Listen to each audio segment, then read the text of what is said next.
lo que va a pasar es que cuando vayamos muy avanzados en el proceso de desarrollo, vamos a tener que regresar a corregir algo que no habíamos pensado. ¿Ok? Entonces tenemos que empezar a diseñar nuestras aplicaciones, ¿no? Y eso muchas veces lo vemos como una pérdida de tiempo, o muchas veces nos cuesta mucho trabajo justificar con los clientes por qué vamos a invertir 3 semanas de pensamiento en un sistema que vamos a crear. A veces son 3 semanas, a veces es una semana, a veces es más tiempo. Pero tenemos que aprender a justificar el tiempo de diseño, ¿no? El tiempo de diseño nos va a permitir estructurar correctamente nuestras bases de datos, nos va a permitir pensar e imaginar qué componentes son básicos para cumplir con los requerimientos de software. Segunda, ¿cómo vamos a buscar resolver temas de redundancia de código, ¿no? Oye, ¿sabes qué? Yo estoy desarrollando software y quiero aprovechar componentes que estamos utilizando en la organización y cómo voy a buscar utilizar mis componentes para poder hacer ese manejo adecuado de lo que estamos haciendo. Y finalmente, ¿cómo vamos a hacer aprovechamiento de patrones existentes, ¿no?, en la industria para desarrollar software? ¿Cuántos de ustedes han oído hablar de patrones de diseño de arquitectura? 1, 2, ¿no? ¿Para qué me sirven los patrones? ¿No? Oye, ¿sabes qué? Quiero trabajar, ¿no?, una aplicación donde yo pueda modificar fácilmente una vista, ¿no? Pudiera estar separando de manera adecuada mi código, ¿no? ¿Qué patrón pudiera estar hablando de eso? Pues hay un patrón que se llama Single Responsibility Pattern, que me va a decir a mí cómo debería pensar en términos de clases para separar mi código, ¿no?, y que cada método, función o objeto que yo cree tenga una sola responsabilidad. ¿Sí? Si yo hablo también en esa misma estrategia, podría estar viendo un Model View Controller, ¿no? Podría estar viendo otro patrón que puede hablar de cómo puedo yo desarrollar para una problemática específica, ¿no?, sin tener que repensar todo lo que otras personas ya han hecho muchas veces.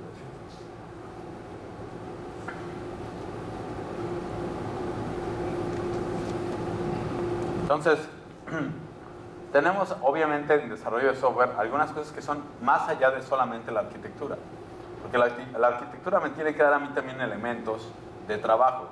Tengo que tener la posibilidad de gestionar qué actividades son resultado del diseño que yo voy a construir, y necesito un solo repositorio para poder, ¿no?, gestionar mis actividades, y que cada uno de los elementos que yo estoy definiendo en mi arquitectura les pueda hacer una asignación para que alguien en específico lo realice y después darle seguimiento a esas actividades. Entonces también hay una herramienta que es Team Foundation Server, que me puede permitir, por medio de una metodología que yo puedo implementar, darle seguimiento a la arquitectura que estoy construyendo.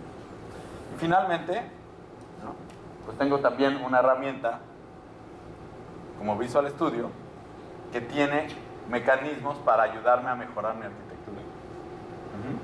Independientes, algunos de ellos, a la metodología o a la tecnología que yo estoy utilizando.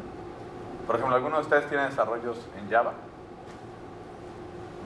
o en alguna tecnología. Por aquí algunos en .NET, algunos en PHP, ¿no? Y eso sí que significa que la arquitectura también es agnóstica, ¿ok?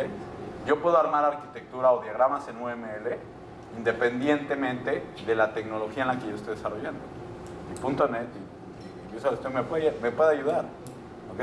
Tenemos algunos clientes en México que desarrollan sus sistemas en otras plataformas, pero usan nuestras herramientas para poder verificar la arquitectura o para poder delimitarla y identificar cómo se va a construir.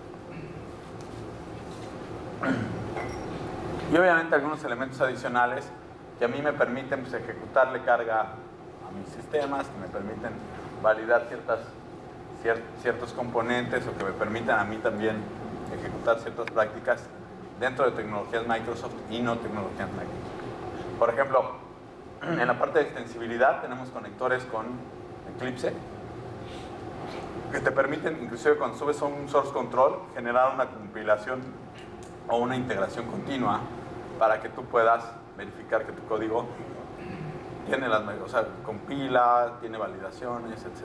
Entonces, es muy amplio lo que podemos hacer. Entonces, voy a empezar a abrir la herramienta de arquitectura, y parte de lo que voy a revisar está expresado aquí. Entonces, voy a partir de una parte básica. Yo tengo un sistema, como voy a imaginar ahorita, y vamos a empezar a hablar de temas de arquitectura y cuándo aplican algunos temas de arquitectura de cierta manera o no en todo este ejercicio.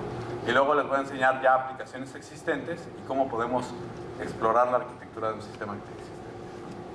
Si alguien tiene, insisto, todo el mundo aquí tiene nociones de arquitectura, alguna vez ha diseñado o ha hecho algo, no importa si en cualquier momento tienen una duda que pudiera parecer básica, pregunten, ¿ok? Lo más importante es salir, ¿no?, de los cuestionamientos que tengamos y hace mucho más divertida esta plática. Y si me divierto yo, seguramente se divertirán ustedes. Entonces, vamos a revisar.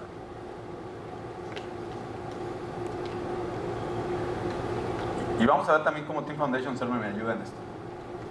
Primero, yo soy un arquitecto. Llego un día de trabajo normal, me meto a Visual Studio y digo, ¿qué tengo que hacer hoy? Pues me puedo ir a Team Explorer. Team Explorer es una herramienta que se conecta a Team Foundation Server para que me ayude a mí a gestionar mi trabajo. Entonces me meto aquí a mi proyecto de CMMI, ¿no?, que me asignaron el otro día. Me meto aquí a Work Items. Pregunta nada más para los de atrás, ¿qué también se ve la letra? ¿Se ve chiquita? Ok. Para hacer más zoom aquí. Entonces me estoy metiendo aquí al proyecto de CMMI. Y le digo Work Items. Y hay un query que se llama My Work Items. Este query lo que me permite a mí es, una vez que a mí me asignaron un trabajo,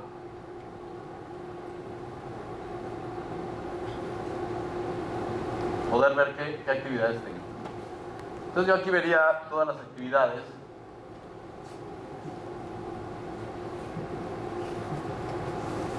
Podría ver aquí,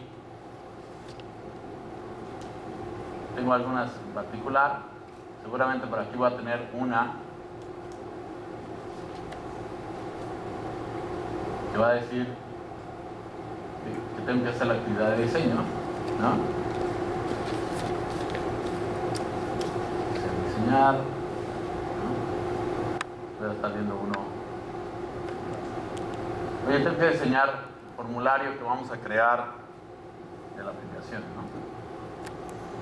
Entonces, lo primero que tiene que hacer el arquitecto es entender, obviamente va a usar Team Foundation Server a partir de la asignación de las actividades que vimos en la mañana, ¿ok? Tú me asignas una actividad de diseño, que puede ser diseño arquitectural o puede ser diseño en términos de funcionalidad, etcétera, y va a decir, bueno, ya me asignaron una actividad. Lo primero que tiene que hacer un arquitecto es entender de qué se trata el sistema. Entonces, lo que va a hacer utilizando las herramientas de Microsoft es aprovechar también una característica de Team Foundation Server que se llama Documents. ¿Vieron en el gráfico anterior que había una parte que decía SharePoint? Ajá. Bueno, cuando tú tienes Team Foundation Server, hay un SharePoint que soporta ese Team Foundation Server y que alimenta también esta lista. Entonces tú puedes entrar aquí a tu Visual Studio y ver qué documentos existen en mi aplicación. Entonces me puedo meter aquí a General Documents.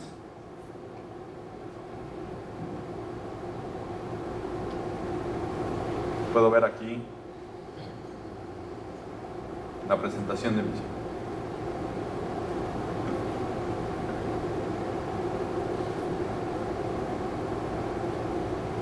Lo primero que tiene que hacer el arquitecto es leer con lo que hizo el analista para tratar de identificar de qué se va a tratar el sistema, ¿no?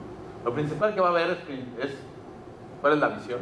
Oye, ¿sabes qué? Tengo que ser un sistema que ayude a los clientes a reducir el tiempo de entrega 25%, o tengo que ayudar a generar 10% más de revenue, o voy a tener que generar un sistema que responda en cierto tiempo. Y luego también viene una parte en esta visión que podría decir cuáles son los escenarios críticos de calidad que yo debería considerar, ¿no? ¿Por qué es importante en esta conversación hablar del tema de arquitectura y de los escenarios críticos de calidad?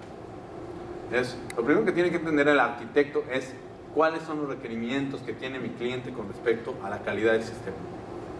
Y yo les diría, ¿cuántos de ustedes quieren hacer sistemas que sean 100% seguros? ¿Quiénes? Todos, ¿no? Y yo empezaré con una pregunta. ¿Todos los requerimientos de tus clientes son administrables o son relativos? ¿Okay? Porque a partir de que tu usuario no tiene 10 millones de dólares en la bolsa, todo se puede negociar. ¿Okay? Porque si yo te digo, oye, ¿qué implica la seguridad? ¿Okay? Pues tenemos que construir un site, tenemos que poner un soldado en la parte de afuera, ¿no? Tenemos que poner agua, luz, ¿no? Electricidad en este sótano que creemos en este búnker, ¿no? Y a partir de ese momento, cuando empiezas a ver la inversión que significa hacer un site de este tipo de seguridad, pues tú puedes enfrentar a que no siempre tienes esa capacidad. Algunas veces son otras cosas. Dices, oye, pues vamos a hacer un sistema que tenga la capacidad de leerle el iris a la persona, ¿no? Y que utilice un elemento biométrico, ¿no? Cuando investigas cuánto te cuesta el elemento biométrico para poderlo leer, pues igual no es rentable la parte de seguridad, ¿no? Entonces llegas a un punto donde dices, bueno, tal vez sí puedo pagar por un token, como el que te dan los bancos, para entrar a la banca en línea, y me cuesta 50 pesos por persona, y tengo 1000 personas, me va a costar 50,000 pesos, que debe ser como 10,000 soles, ¿no? Y pues tal vez eso es rentable en términos de la lana que quiero invertir para la seguridad. Todos los requerimientos, absolutamente todos, que tienen que ver con estos escenarios críticos de calidad, son negociables.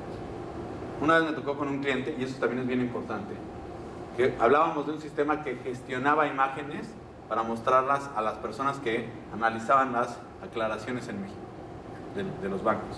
Entonces, tú llamabas a reclamar, te pedían cierta documentación, llenabas la documentación y tenías que entregar esos papeles.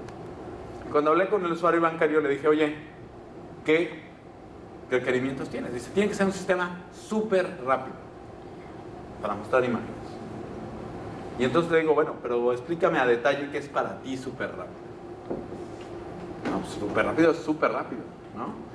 20 segundos para presentarme un expediente.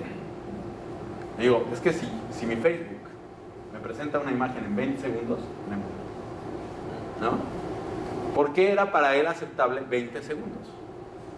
¿Ok? Bueno, el sistema anterior se tardaba en procesar un TIFF multipáginas, blanco y negro puros, o minuto y medio. ¿Ok? Entonces la arquitectura no tenía que garantizar que se diera en milisegundos, tenía que garantizar 20 segundos, ¿no? Y ese era mi criterio de aceptación. Ahora, la cantidad de información que ellos procesaban, un solo expediente, para ponerles una idea, podía tener 150 hojas. Y había expedientes de 1000 hojas que eran los expedientes judiciales. ¿Ok? Entonces, ese tiempo de procesamiento de las imágenes se iba a tener que dar en algún momento. ¿Ok? La arquitectura tiene que decir en qué momento se va a dar esa ejecución. ¿Ok? Y donde pongas ese momento es el impacto que tiene, ¿no? Por ejemplo, en esa ocasión lográbamos desplegar las imágenes en menos de medio segundo, ¿ok? Era mucho mejor que lo que el usuario pedía, pero a la hora de que el usuario subía los archivos, se daba el procesamiento y ese tiempo se mandó a un punto donde había menos dolor en las personas.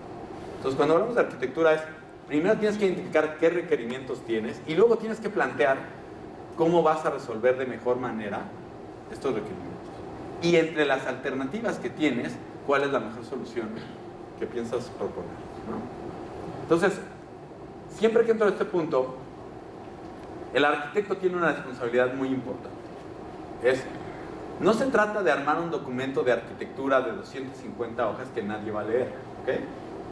Se trata de ser, sí, muy conciso. Tal vez si vas a armar un documento, probablemente no mayor a 50 hojas, para explicar en términos generales cuáles fueron tus decisiones arquitecturales en el momento que hiciste el documento. Pero yo creo que el punto más toral es, el arquitecto tiene que generar elementos que permitan al desarrollador entender lo que está proponiendo el arquitecto, para que por un lado tú puedas explicarle como arquitecto lo que estás pensando, y por el otro lado el desarrollador, entendiendo la arquitectura que propones, pueda respetar. Si tú haces una arquitectura y no le explicas a quien lo va a realizar cuáles son, ¿no?, los elementos que tiene que cuidar, la arquitectura está mal. ¿Por qué? Porque el desarrollador, si no lo entiende, lo va a hacer como entienda, para poder llegar al resultado, y muy probablemente se va a equivocar. Entonces, el principal elemento actual es la parte de diagrama. Entonces, Voy a abrir aquí Visual Studio, tengo abierto, y voy a crear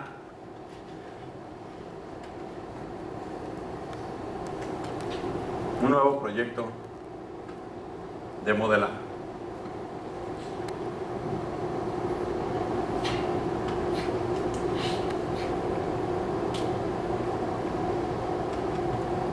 En Visual Studio 2010, ya obviamente en 2011 también está, ¿sí? Surgieron los tipos de diagramas que son basados en UML. Y Visual Studio contiene varios de esos diagramas. Les voy a enseñar aquí, por ejemplo, los diagramas que vienen. Uno es el diagrama de clases, luego el diagrama de secuencias, el diagrama de UML, el diagrama de actividad, el diagrama de componentes y el diagrama de capas. ¿Okay? Yo regularmente empiezo cuando estoy pensando en arquitectura con un diagrama de casos de uso. ¿Okay? ¿Por qué? Porque quiero entender lo que el cliente me está pidiendo, y cuando empezamos a hacer casos de uso o historias de usuario, la maraña de cosas que tenemos que hacer se vuelve confusa. ¿Okay? Entonces, tú puedes empezar con un diagrama de casos de uso a identificar qué es lo que piensas construir. Entonces tú puedes agarrar aquí y decir, bueno, primero, ¿quiénes van a ser los actores? Tengo por aquí un actor. El actor es, por ejemplo, si estoy pensando en un sistema bancario, ¿no? Donde hay un analista, ¿sí? Probablemente tengo aquí una persona que es el analista. Y tengo otro actor que pudiera ser la persona que digitaliza la información, ¿no? Entonces el digitalizador. Entonces, ¿cómo van a interactuar estos dos para poder, en términos de arquitectura, ¿no? que lo primero que tendrían que entender es cómo van a interactuar estos dos para que este digitalice, el analista genere información y luego alguien del banco dé una dictaminación a partir de esa información? Entonces hay tres personas involucradas aquí, ¿no? Sería usuario del banco. Entonces llega el digitalizador, dice, el digitalizador va a hacer una actividad que es un use case, que pudiera ser, ¿no? Escanear documentos y subirlos al sistema. Y aquí empieza algo también muy interesante. Cuando estás haciendo arquitectura, no tienes que hacer cosas crípticas. Tienen que servir para explicárselas al usuario y también a la gente técnica. Entonces, pongo nombres que me sean, que signifiquen algo en términos de negocio. Entonces digo, esta actividad la va a realizar el digitalizador y le va a meter una asociación a esta actividad. Posteriormente le voy a decir, el analista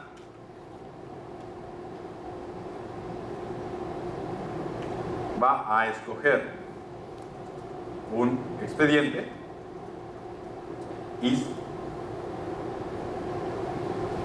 clasificar las imágenes. ¿Por qué? Porque en este tema de la digitalización de documentos, el analista lo que hace en esta compañía en particular es, una vez que se escanean los documentos, cada uno de los documentos que se genera se le crea un expediente. Y ese expediente lo tiene que tomar y tiene que ir viendo una por una de las hojas para ver qué imagen tiene. Entonces estoy diciendo, ahí hay otro caso de uso. Pero si yo no digitalicé, no puedo escoger un expediente para poder agarrar las imágenes. Entonces tengo dependencia de este elemento y este elemento, ¿no? Para que yo pueda hacer el segundo caso de uso, tengo que haber hecho el primero. ¿Okay? Ahora, ¿esto qué significa? Si yo estoy haciendo un sistema, pues debe de haber una pantalla que me permita escanear y una pantalla que me permita generar la digitalización. ¿Estamos de acuerdo? Entonces, cuando lo veo en términos integrales con las herramientas de Visual Studio, estos elementos deben de permitirme ayudar a hacer el tracking de esas actividades. Por lo tanto, yo le puedo dar botón derecho a esta actividad, darle Create Work Item darle el task y crear una nueva actividad de trabajo. ¿Se acuerdan que hace rato hablábamos de Team Foundation Server? ¿No? El Team Foundation Server le ofrece a Visual Studio la capacidad de que tenga un sistema de colaboración, ¿ah? Que me permita a mí asignar actividades, etc. Entonces, con esto le estoy diciendo, este elemento del diagrama, si ven este iconito que aparece aquí, ¿no? Es que ven en esta parte, ¿sí? Dice, este elemento en el diagrama tiene una actividad que tú puedes monitorear. Entonces la idea es que tú generes actividades y luego puedas simplemente darle botón derecho sobre este elemento, ¿no? View Work Items, y digas, pues hay esa actividad que se llama escanear documentos y subirlos al sistema, ¿sí? Inclusive podrías agarrar una nueva columna, ¿no? Y decirle aquí, dame el estado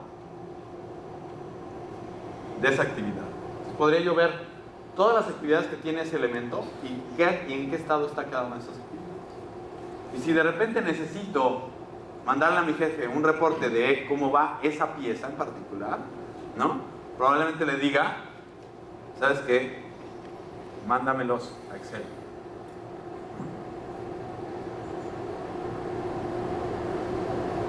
Y ahí tienes todas las actividades que tienes para ese elemento. ¿Okay? Entonces, si estamos hablando también de gestionar, no solamente es de armar la arquitectura, ¿no? Sino de cómo voy a usar Team Foundation Server a mi favor, a decir, este elemento en particular lo vamos a construir con estas 10 actividades, y estas 10 actividades, ¿no? Significan esto y están en este estado, ¿ok? Para que yo pueda dar un reporte de avance. Siguiente punto. Digamos que obviamente voy a entrar a mucho más detalle en un diagrama de ese estilo, ¿no? Pero quiero más bien entrar a otro tipo de diagramas. Por ejemplo, un diagrama de capas. ¿Cuántos de ustedes han hecho sistemas y han oído el término de sistemas de 3 capas, una capa, MVC, etcétera? ¿Cuántos sistemas, o un sistema en particular, cuántas capas por default debiera tener? 3, 4. ¿Quién da más? N capas. ¿Quién da menos? Por default.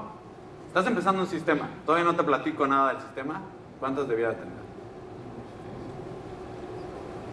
De manera inicial, si vas a hacer un proyecto, por default debiera tener una. Voy a llegar, me gusta ser un poquito radical cuando hago esta conversación. ¿Ok? Igual. ¿Por qué? Dice Martin Fowler, ¿ok? Martin Fowler es uno de los cuates más expertos en términos de arquitectura. Bueno, yo lo respeto mucho. Dice, ninguna aplicación debe de empezar compleja por default. ¿Ok? Pero es importante que de inmediato detectes qué cosas son mínimas para meterle más complejidad. Te pongo el escenario. Vas a hacer un sistema para la fiesta del jefe que cumple 50 años, ¿no? De haber construido la empresa. El cuate está a punto de morirse, ¿no? Entonces, y le van a mandar una felicitación o un agradecimiento a cada asistente a esa fiesta. Por lo tanto, vas a hacer un sistema que va a vivir una semana, ¿ok? ¿Le vas a dedicar 20 capas a tu sistema para que genere las invitaciones? La respuesta es no, ¿ok? ¿Sí? ¿Puedes programar todo en la UI? Sí, y ruega que el Señor se muera 10 años, ¿no? Pero es cierto, hay muchos sistemas así, donde tienes que salir rápido. Oye, si para el Perú Summit hiciéramos un sistema para registrar a cada uno de los asistentes, no tiene sentido que yo le invierta, ¿no? 10 o 20 semanas de desarrollo para ponerle 20 capas y se vea precioso el sistema, ¿ok? Y muchas veces cuando hablamos de arquitectura, ¿por qué este tema es relevante? Porque el arquitecto debe de tomar decisiones y la complejidad es una decisión, ¿ok? Y muchas veces le metemos a los sistemas muchas cosas para ver si en el futuro los vamos a utilizar. Y el futuro es algo que no debes de meterle a tu arquitectura, ¿Por qué? Porque en el futuro es muy probable que salga una tecnología que haga obsoleta la tecnología con la que estás desarrollando y le metiste complejidad que no necesitabas. Ahora, ¿por qué no es buena una aplicación de una capa? ¿No? Si yo abro mi Visual Basic, le pongo el botón y ahí programo la conectividad a SQL y programo las reglas de negocio y de repente me dicen, oye, ¿sabes qué? Estoy haciendo un sistema, ¿no?, de gestión de estos expedientes. Tienes que guardar el expediente en esta ventana. Y luego tienes otra ventana que guarda el expediente. ¿Ok? Tienes que volver a copiar tu código y pegarlo en otro lugar. ¿Estamos de acuerdo? Entonces, si agarras y copias y pegas tu código, si algún día te piden que modifiques y le agregues un campo al expediente, tienes que ir a una ventana, corregirlo, ir a otra ventana, corregirlo. ¿Ok? Entonces, si se te olvida y tienes 10 ventanas y en las 10 guardas, y se te olvida una modificación, automáticamente tu sistema tiene un defecto. ¿Ok? Entonces, ¿qué dices? Y ahí va la primera decisión de arquitectura.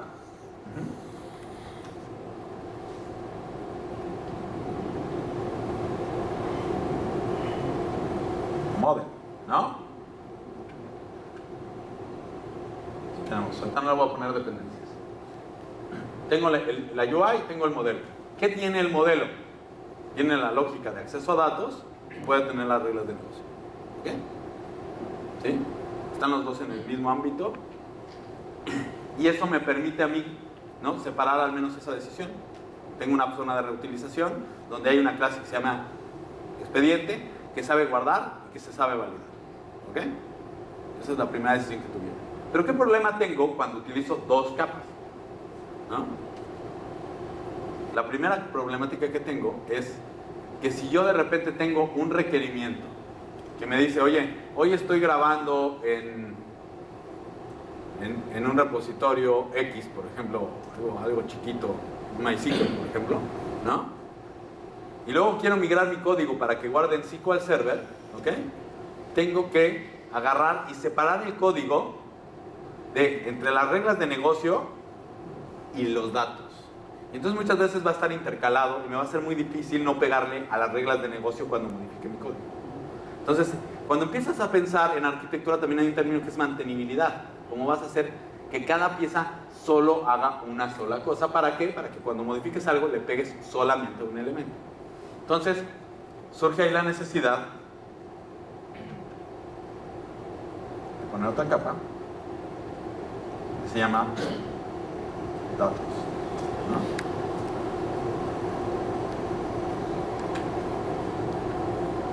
Probablemente no le vas a llamar model, sino que le vas a llamar negocio. Obviamente aquí hay toda hay muchas conversaciones con respecto a qué debería de ir en cada capa. Por ejemplo, muchas veces lo que vemos es que en la UI solamente debiera haber código que presente información y obtenga información del usuario, mientras que las reglas de validación, ¿no?, todas las validaciones que yo hago, debieran de vivir en el negocio y de alguna manera lo pudieras exponer para que la UI pudiera tener las mismas validaciones que luego vas a validar en el negocio. ¿Okay? Y también en negocio tendrías el código que podría estar gestionando la llamada entre operaciones, ¿no? Por ejemplo, si yo voy a guardar un expediente, primero tengo que validar que exista, ¿no?, en el banco el usuario bancario, tendría que validar que cuentas con los mínimos documentos necesarios, ¿no? Pero no tengo que hacerla en desorden, tengo un orden para hacer esas validaciones. ¿Ok? Entonces, ese orden se define en negocio. Si a veces yo tuviera, por ejemplo, no puedo primero guardar y luego validar, ¿ok? Ese orden es algo que se define en reglas de negocio. Y la capa de negocio se pudiera estar dividiendo en varias capas, ¿no? Algunas que se pueden llamar servicios, etc. Pero es ahí donde gestionas toda esa parte. Y en la parte de datos, no es el SQL que tú estás usando la capa de datos. No son mis store procedures. ¿Okay? La capa de datos es el código con el que te conectas y desconectas de la base. ¿Okay? Y puede ser este modelo de 3 capas, o puede ser un Model View Controller, o puede ser otra tendencia que tú decidas a partir de Cuando hay sistemas más complejos, hay otra capa que se le llama domain.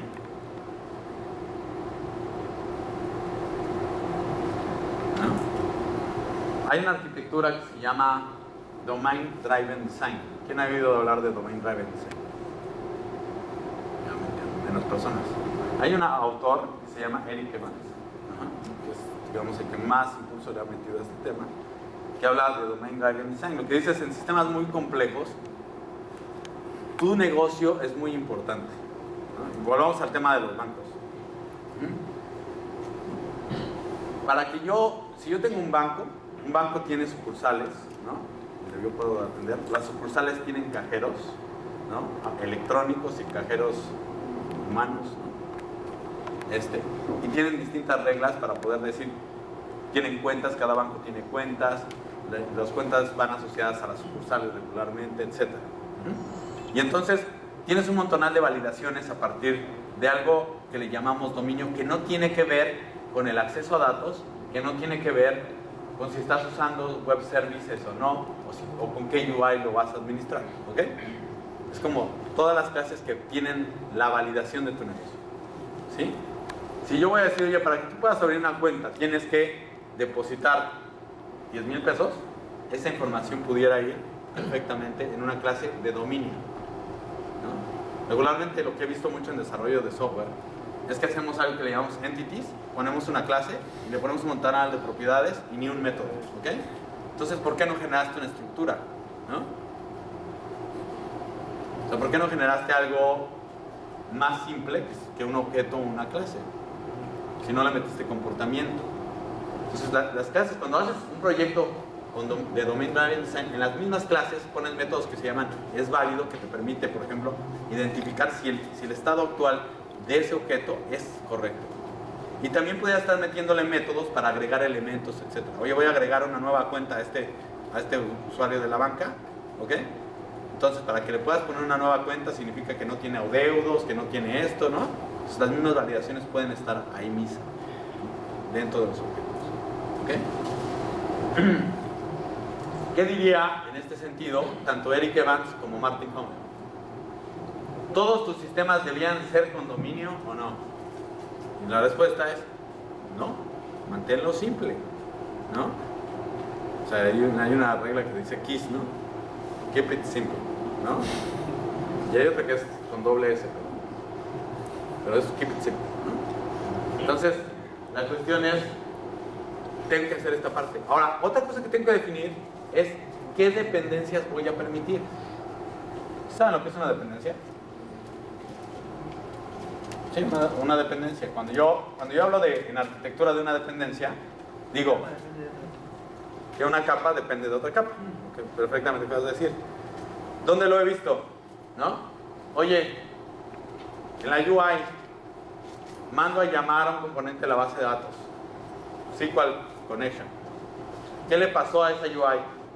Que automáticamente se casó con SQL. ¿Ok? Ya se hizo una boda ahí entre ellos dos. Y ya, si yo quiero mover esa base de datos a guardar por medio de web services, ya no puedo, porque ya voy directamente a guardar con SQL. A veces hay cosas más atroces, ¿no? En negocio recibo como parámetro un text box de Windows. Si quiero cambiarme a WPF o a Silverlight o a lo que yo quiera, no puedo. ¿Por qué? Porque ya hay una dependencia contra la tecnología que estás usando. Entonces tú tienes, pero las dependencias no son malas por default. Tiene que haber dependencias a fuerzas. El tema es tienes como arquitecto de que definir qué dependencias son válidas y qué dependencias no lo son. Y aquí es donde voy a poner un ejemplo. ¿Sí? La UI necesariamente tiene que conocer el negocio. ¿Ok? Si no, ¿cómo vas a ver cómo guardar? Y el negocio, por lo tanto, que sabe las reglas, tiene que conocer cómo ir a la base de datos igual. ¿Ok? Ahora, la base de datos no tiene que conocer cómo se validan las cosas. Su única función es, dame algo que yo pueda guardar. ¿Ok? Entonces no tiene que haber otra comunicación. Pero si yo en la UI estoy capturando una cuenta bancaria, ¿no? Yo podría crear un objeto, cuenta, desde la UI, instanciarlo, mandárselo a negocio y que negocio se lo mande a datos. ¿Ok? O sea, podría mantener una clase que conozcan los tres. Y la podría poner en dominio. ¿Estamos de acuerdo? Entonces aquí podrías estar generando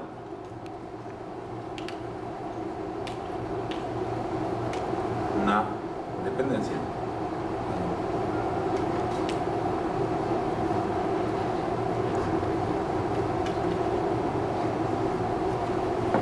Ahora, ¿esto para qué me sirve?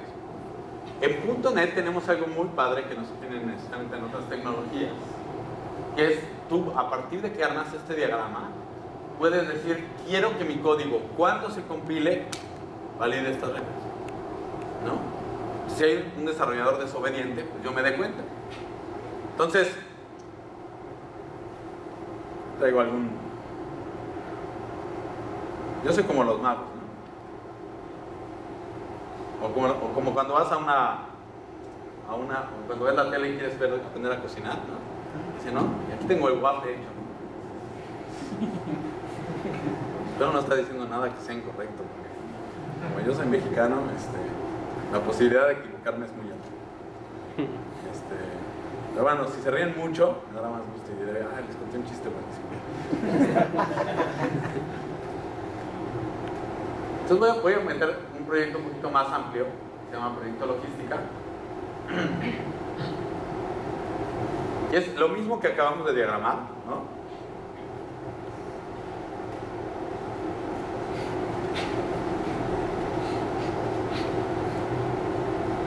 Seleccionamos aquí, tengo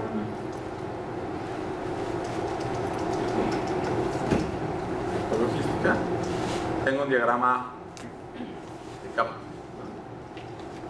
¿Qué es lo que hice? Es un proyecto en donde lo único que hice yo fue a la solución, ¿no? Arrastrar literalmente lo que hago para que asociar un proyecto de mi aplicación a un elemento del diagrama, es lo arrastras y lo sueltas en el diagrama. ¿Okay? En esta posición quiero decir que este proyecto representa la capa de datos. ¿Okay? Y entonces, lo hice con estos tres que en realidad no es otra cosa más que una capa de datos, una capa de UI y una capa de negocio que tienen un solo archivo cada uno. ¿Okay? Y entonces le digo, oye, ¿sabes qué? Ayúdame a validar la arquitectura de mi sistema, ¿no? Entonces va, lo compila y me dice si lo que yo acabo de construir cumple con eso. Me dice, oye, no, fíjate que alguien ya no respetó esta parte. Imagínate un arquitecto que tiene que hacer estas validaciones todos los días, ¿no? Y aproximadamente sus desarrolladores generan 1000 líneas a la semana de código, 500 o las que sean, ¿sí? Se va a perder en un mar de código. Con esto tú te focalizas y dices, ya que armé mi diagrama, ¿no? Quiero saber dónde alguien se está pasando de listo. Y vean cómo dice, ¿no? Botón 1, clic, fue a la capa de datos y se creó una instancia. ¿Sí?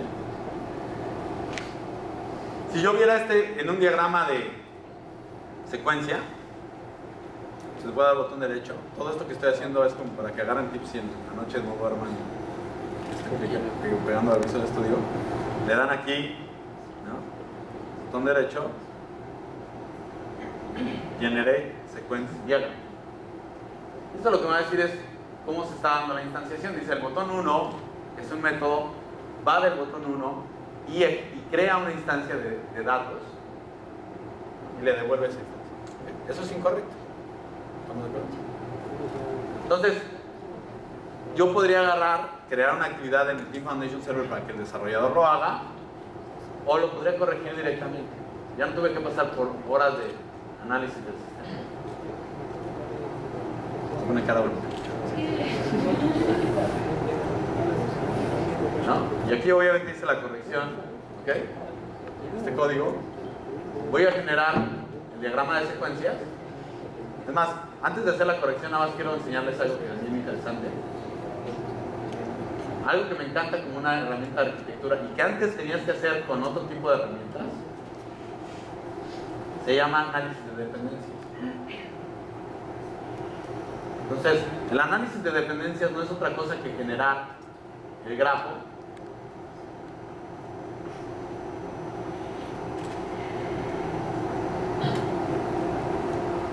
de cómo están las dependencias en tu sistema. ¿Quién le llama a quién? ¿Ok? Entonces, vamos a ver por qué está mal, ¿no? Dice, mira, de este lado tienes tests, ¿no?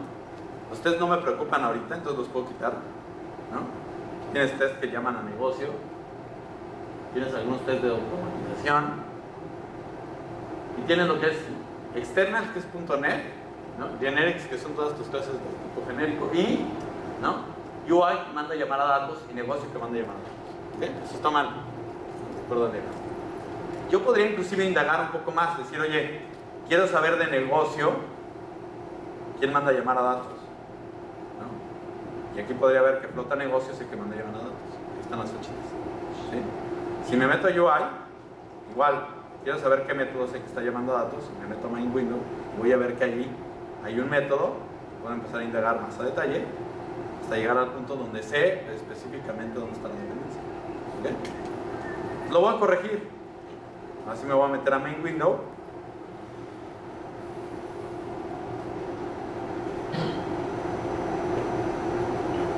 Y le voy a decir que genere el diagrama de secuencias. ¿Qué hice? Pues si se llama clase de negocio, ya mi clase de negocio hace otras cosas, ¿no? Va, crea, y lo voy a acercar un poquito más. 125, no se ve todavía mucho para los de atrás. Dice aquí, crea una instancia de flota negocio, ¿okay? Le devuelve la instancia y luego ejecuta el método que se llama valida y guarda, ¿no? Va a ejecutar el valida y guarda y ahí se puede arrojar una excepción, ¿okay? Ya estoy generando este conocimiento. ¿Por qué estoy usando esta herramienta? Porque el arquitecto no solo define, también valida, ¿okay? Entonces es bien importante que el arquitecto asigne parte de su tiempo después de crear la arquitectura para validar lo que los desarrolladores están haciendo, porque si no la arquitectura se muere. Más claro el arquitecto que haga la base de datos. El arquitecto no tiene que hacer las cosas necesariamente. ¿Okay? Tengo arquitectos todólogos que hacen desarrollo, que hacen DBA. Sí, y es válido, ¿okay? Porque las empresas no tienen dinero para todo. ¿Okay? Pero un arquitecto no tiene que llegar a ese detalle necesariamente. Un error que yo he visto mucho es arquitectura. El arquitecto define todas las propiedades, todos los métodos, todo. Entonces, ¿para qué tienes desarrolladores? ¿En serio? Eso salió cuando surgió en UML. Todo el mundo decía, a partir de un diagrama UML se va a poder generar el código, ¿no? Yo no he visto un sistema que se genere así. ¿Por qué? Porque siempre hay cosas que no se pueden interpretar a partir de un diagrama UML o son tan difíciles de poner en un diagrama que mejor las codificas. Y a menos de que tengas desarrolladores muy malos, no les defines todo lo que tienen que hacer. O sea, el arquitecto no es el papá o la mamá del desarrollador. ¿Okay?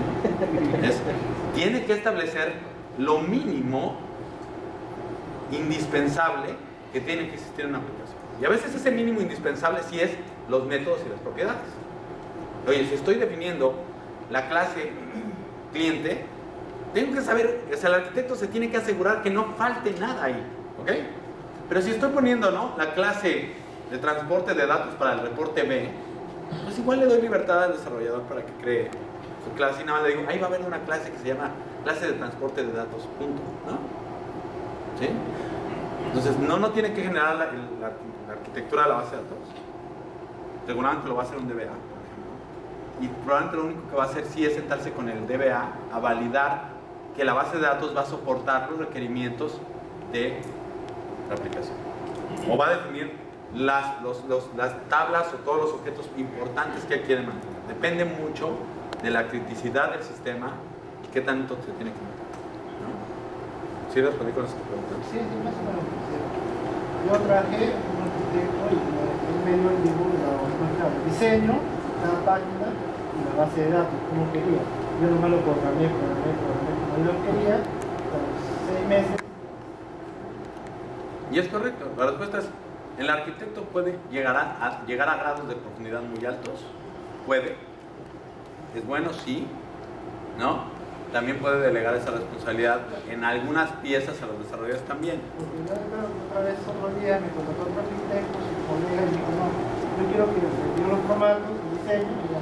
Y tú a partir de esto generas la base de datos. Claro, yo digo, tú tienes que hacer también la base de datos, la chamba, le digo, más trabajo, más de Ahí lo importante es, el arquitecto tiene que definir ciertas cosas, ¿no? Mínimas. A veces también tenemos el arquitecto huevón, El arquitecto que agarra, ¿no? Y no quiere hacer nada, ¿no?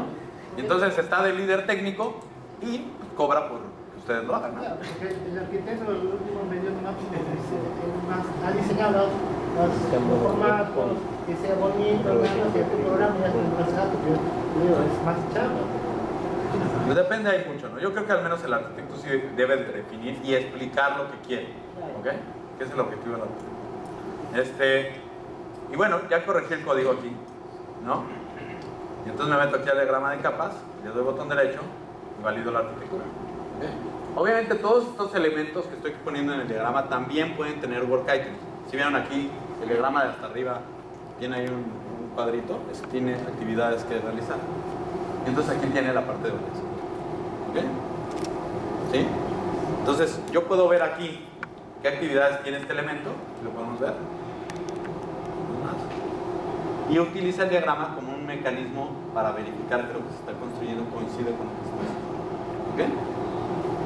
Ahora, a veces la aplicación que te entregan ya te la dan construida. No sé si les ha pasado. Llega un tercero y literalmente te entrega una bomba, ¿no? Sí, o sea, le das aquí una bomba de tiempo. Aquí voy a ponerle view. ¿Cómo se llama este? No voy a voltear a ver hacia atrás para que cuando me pongan el letrero de 10 minutos no lo vea ya. No, yo sé que...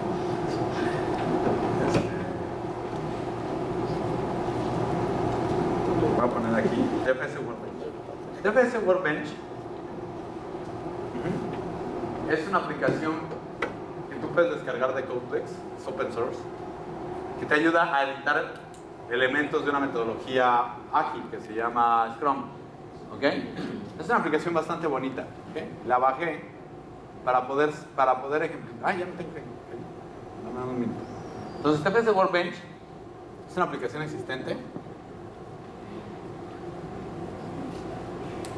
de la cual yo puedo abrir. Vean cuántos proyectos tiene. Yo pensé que sí era broma.